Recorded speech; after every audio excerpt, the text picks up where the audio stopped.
Hello everyone, this is Abhishek Rana. Welcome you all to your favourite YouTube channel Rai Educational. Rai Educational channel पे आप सभी भाई बंधुओं का हार्दिक स्वागत है।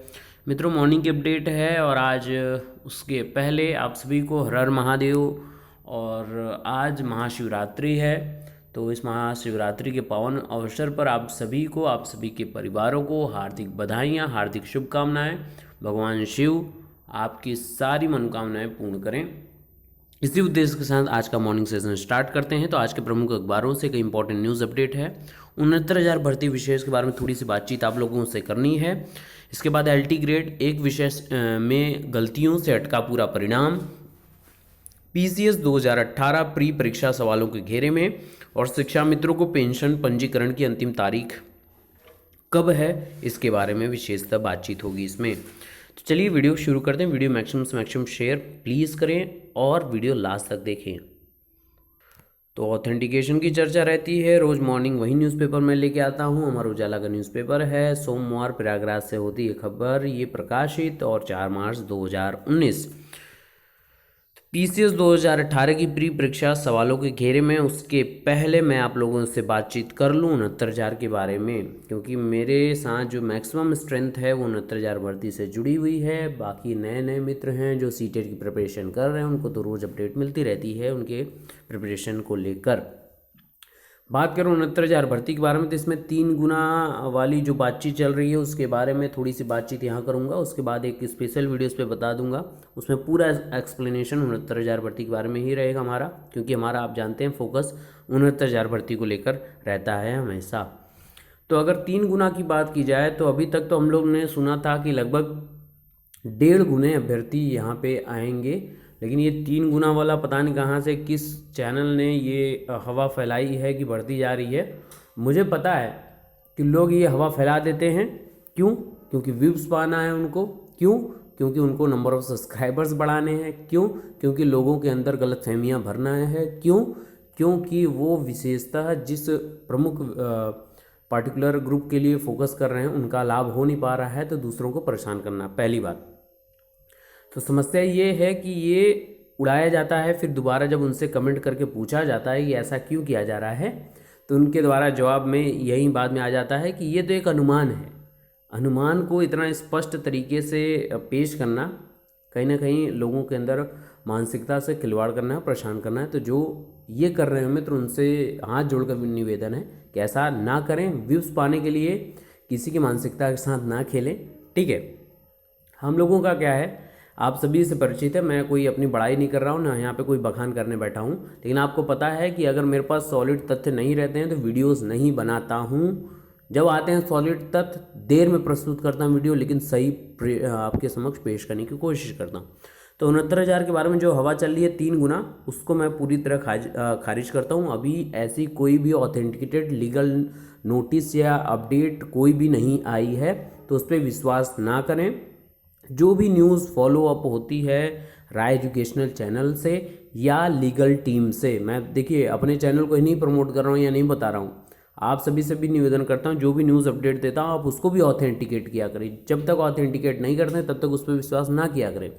और लीगल टीम जो अपडेट देती है उससे भी आप अपडेट पाते रहें, चाहे उनके फेसबुक पेज से भी ऐड हो जाएं जो भी लीगल टीम के सदस्य हैं, चाहे हमको अगर आप फॉलो करते हैं उसमें हम सारी चीज़ों को अच्छे से एक्सप्लेन करते हैं। तो जहाँ पे आपको बेटर लगे वहाँ पे आप न्यूज़ अपडेट पा सकते हैं। तो पुनः बता दूं, 3 गुना का कोई भी इसमें अभी मैं नहीं कह सकता, सरकार की तरफ से कोई भी अपडेट नहीं आए। जो लोग ये हो हल्ला मचा रहे हैं, मुझे लगता है कि वो लोग डायरेक्ट लिंक होंगे सरकार से। सरकार कोई भी अपडेट निकालती है तो डायरेक्ट उन्हीं को कॉल करती है, मैसेज करती है, बताती है कि 3 गुना आप बता दीजिए अपने चैनल पे। लोग थोड़ा घबरा जाएं और ये कर लें वो कर लें। तो बहरहाल इसके मैं खारिज करता हूँ, ऐसा कोई अपडेट नहीं है 3 गुना वाली। आप लोग काफ़ी दिन से परेशान लग रहे थे मुझे, इस वजह से यहाँ पे स्पष्ट रूप से मुझे बताना था, ठीक है मित्रों। बाकी 69,000 से रिलेटेड जो भी अपडेट, हाँ एक ऑर्डर रिजर्व कब होगा कब नहीं होगा सर, आगे आपका आचार संहिता लगने वाली है, तो देखिए ये सारी चीज़ें डिपेंडेंट है गवर्नमेंट को भी पता है और क्या करना है क्या नहीं करना है। बाकी ये रिज़र्व ऑर्डर 22 तारीख का हो चुका है और लगभग इतने लंबे अंतराल के बाद आपका 10 से 11 दिन हो गए हैं, लेकिन कोई भी इस पर रिज़ल्ट प्रकरण सॉल्व नहीं हुआ है।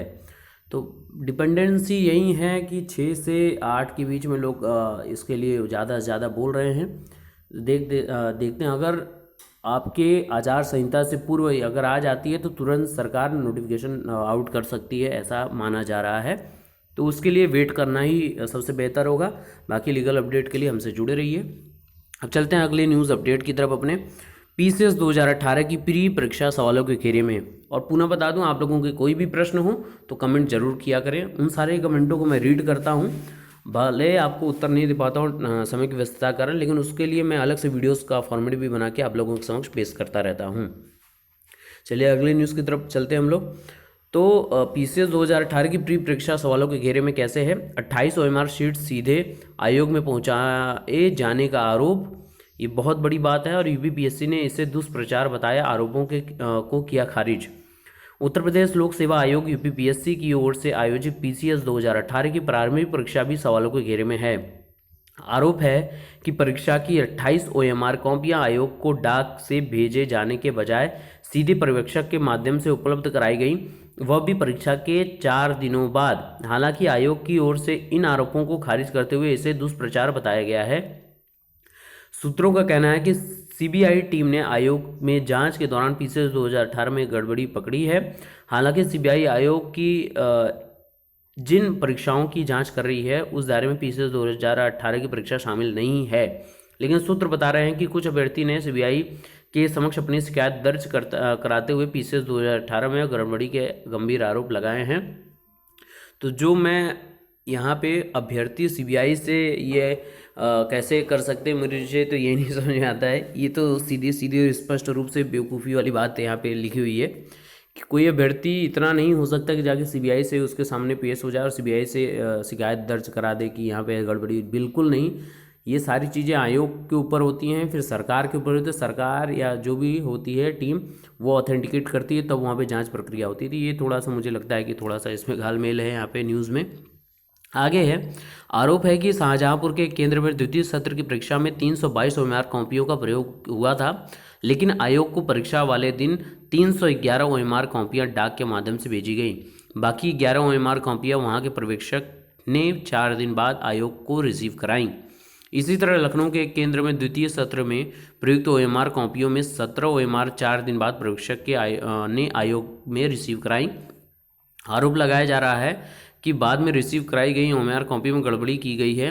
सूत्रों के मुताबिक जिन संदिग्धों ने यह काम किया है, सीबीआई ने उनसे पूछताछ की है। हालांकि आयोग ने के सचिव जगदीश का कहना है कि आरोप निराधार है। अगर ऐसा होता है तो सीबीआई उन्हें जानकारी देती। जो आरोप लगा रहे हैं वे साक्ष्य भी प्रस्तुत करें। यह सब दुष्प्रचार है और आयोग को बदनाम करने की साजिश है। तो जो भी है इसके अंतर्गत वो सारी चीज़ें आप लोगों के समक्ष हैं। बाकी यहाँ पे आयोग कर्मी तलब हुई पूछताछ। छुट्टी के दिन भी सीबीआई कैंप कार्यालय में दिन भर रही हलचल। अभ्यर्थियों के भी दर्ज किए गए बयान, लिए गए महत्वपूर्ण साक्ष्य। तो ये इंपॉर्टेंट है। चलते हैं अगले न्यूज़ अपडेट की तरफ। तो ये इंपॉर्टेंट न्यूज़ अपडेट है आपकी रेलवे भर्ती से रिलेटेड। ग्रुप डी भर्ती परीक्षा का परिणाम आज।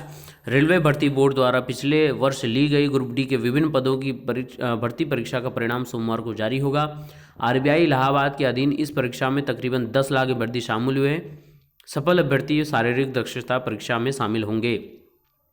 तो 4,762 पदों के लिए 17 लाख ने किया था आवेदन, 10 लाख ने दी थी परीक्षा।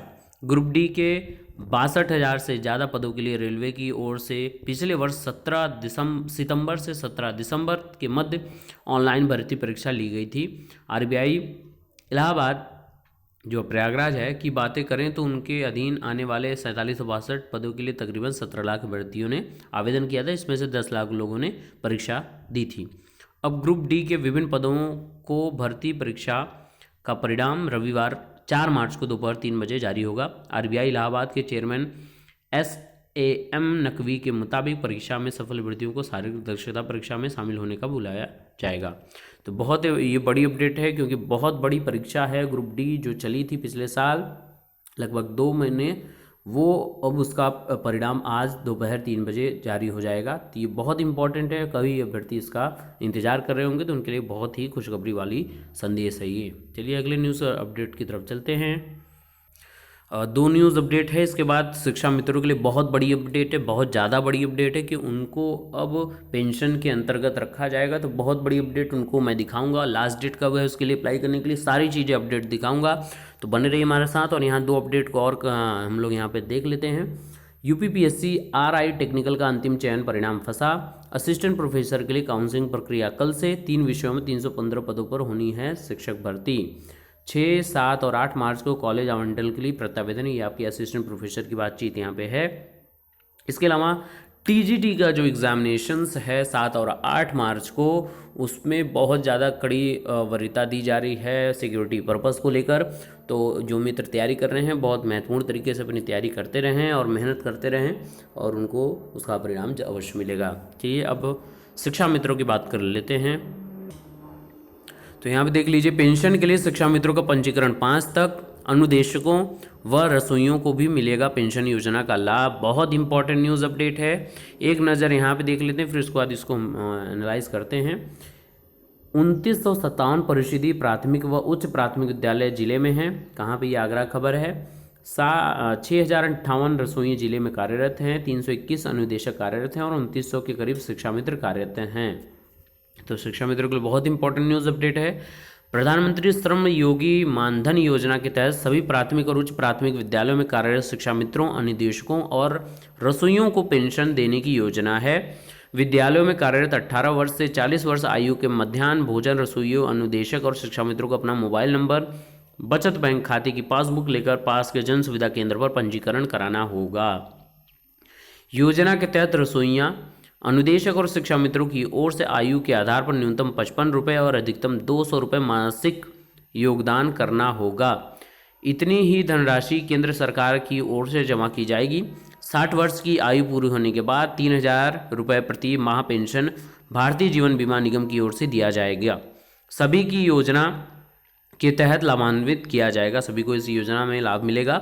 और पंजीकरण की सूचना मांगी गई है। 5 मार्च तक पंजीकरण करने की निर्देश दिए गए, यानी 5 मार्च आखिरी तारीख है। तो जो बंधु शिक्षा मित्र हों उनके लिए बहुत ही बड़ी अपडेट राज्य सरकार द्वारा ये की गई है।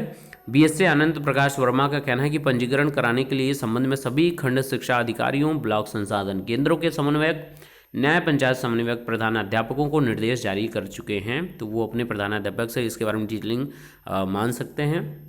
और यहाँ पे तमाम रसोइयों व शिक्षा मित्रों की आयु 40 वर्ष के पार है। पेंशन योजना 18 से 40 वर्ष तक की आयु वालों के लिए है। जिले में कार्यरत अधिकतर रसोइयों की उम्र 40 वर्ष के पार है। बड़ी संख्या में शिक्षा मित्र भी 40 वर्ष से अधिक आयु के हैं। इनको योजना का लाभ नहीं मिल पाएगा क्योंकि 18 वर्ष से 40 वर्ष की आयु के बीच में ये आपके होते हैं। तो बाकी जो मित्र इसके अंतर्गत आते हैं 18 से 40 के बीच में, उनके लिए बहुत ज़्यादा अपडेट है ये। और वो जाके आज हो गई 4 का लास्ट डेट है, तो पूरी डिटेलिंग निकाल के अपने अप्लाई कर सकते हैं। तो ये वाली मॉर्निंग की अपडेट रही इस वीडियो में। बाकी ऑथेंटिकेटेड न्यूज़ अपडेट के लिए, 69,000 भर्ती से रिलेटेड न्यूज़ अपडेट के लिए और आपके जो भी प्रश्न हो कमेंट करते रहिए, फॉलो करते रहिए राय एजुकेशन चैनल को और अपना सपोर्ट करते रहिए। तो वीडियो मैक्सिमम से मैक्सिमम शेयर करते रहिए। Stay blessed and stay motivated, keep smiling, keep sharing. God bless you all. Thank you so much.